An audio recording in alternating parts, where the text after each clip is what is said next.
Hello friends, આઈ એમ સાગર સોલંકી અને ખાસ તમારા માટે લઈને આવ્યા છીએ ફરી વખત એક સ્ટ્રોંગ જે કહી શકાય સ્ટોક વિશેની માહિતી ખાસ તમારા માટે. અને આ સ્ટોક અત્યારે નિફ્ટી 50 માટેનો મેઇન સ્ટોક ગણી શકાય છે. તમને અંદાજો તો આવી જ ગયો હશે અમે કયા શેરની વાત કરી રહ્યા છીએ, કયા સ્ટોક વિશે વાત કરી રહ્યા છીએ.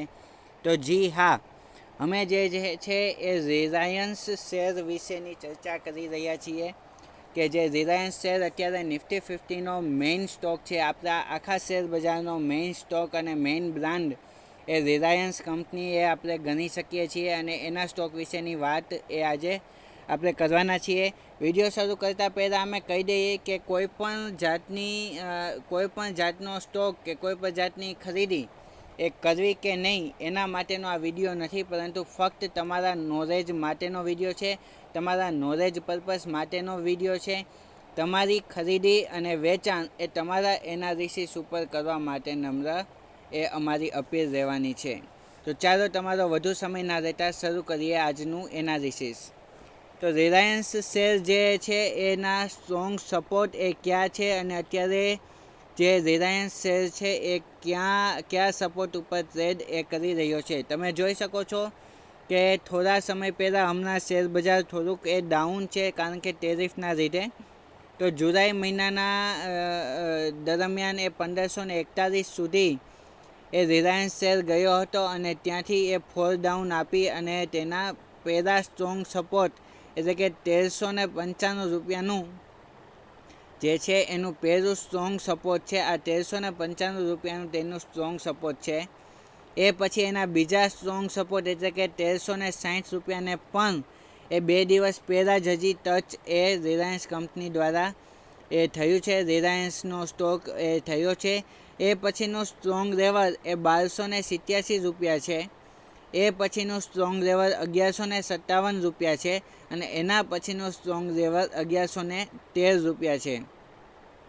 તો આ રીતે રિલાયન્સ કંપનીના જે સ્ટોક છે એ તમે આ 5 લેવલ ઉપર, જોકે 3 લેવલ ઉપર જ ગણી શકાય, કારણ કે જ્યારે 1287ની રેન્જમાં આવશે એ પછી એ સ્ટોકની પ્રાઇસ એ એનાથી વધારે ડાઉન જવાની શક્યતા કોઈ પણ જાતની એ દૂર દૂર સુધી લાગતી એ નથી. તો સૌથી સ્ટ્રોંગ સપોર્ટ એ આપણે ગણી શકીએ 1287 રૂપિયાનો એ છે, કારણ કે મોસ્ટ ઓફ જે કોઈ કહેવાય કે મેગા કંપની છે કે જેના ઉપર નિફ્ટી 50ની મેઇન કંપની છે, તો તેના મોસ્ટ ઓફ 3 સપોર્ટ સુધી એ જે કહેવાય છે કે આવે છે, પરંતુ પછી એના ઉપર એ સ્ટ્રોંગ એ લેવલ ગણી અને ત્યાંથી સ્ટોક એ આગળ જાય છે. તો ઓલરેડી તેના 2 સ્ટ્રોંગ લેવલ એ ક્રોસ કરી ચૂકી છે કંપની, અને ટૂંક જ સમયમાં કદાચ જો 1287 સુધી આવે તો અલગ વસ્તુ છે. અધરવાઇઝ અહીંયા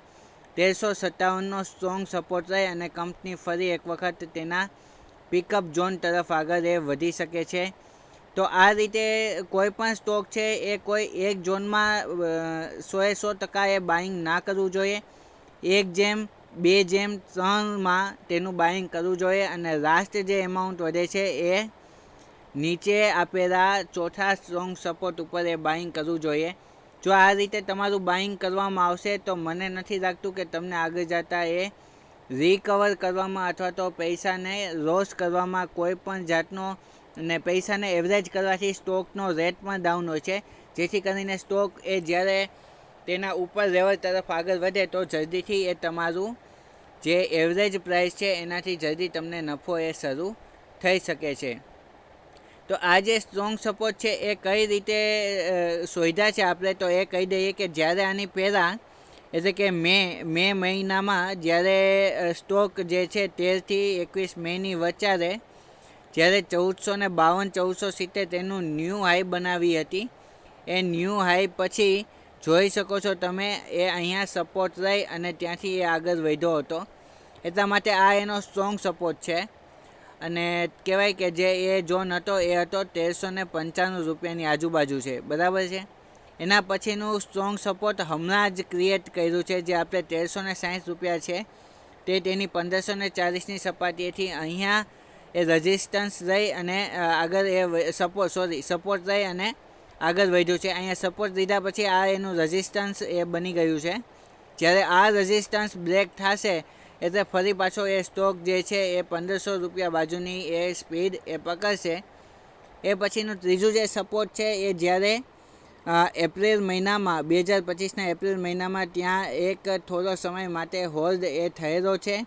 જે આની પહેલાંનું રેઝિસ્ટન્સ હતું તે એના પછીનો સ્ટ્રોંગ સપોર્ટ એ લેવલ એ થયો છે. તેથી ગણી શકીએ તો 1306 રૂપિયા અને આ જે સપોર્ટ છે એ 1287 રૂપિયા, 1287થી 1306 રૂપિયાનું જે છે એ સ્ટ્રોંગ સપોર્ટ ઝોન છે તેના માટે. કે કદાચ હજી રિલાયન્સ શેર અહીંથી પણ બ્રેકડાઉન આપે તો એ આ લેવલ સુધી આવી શકે છે, પણ આ લેવલથી નીચે જવાની શક્યતા ઓછી છે.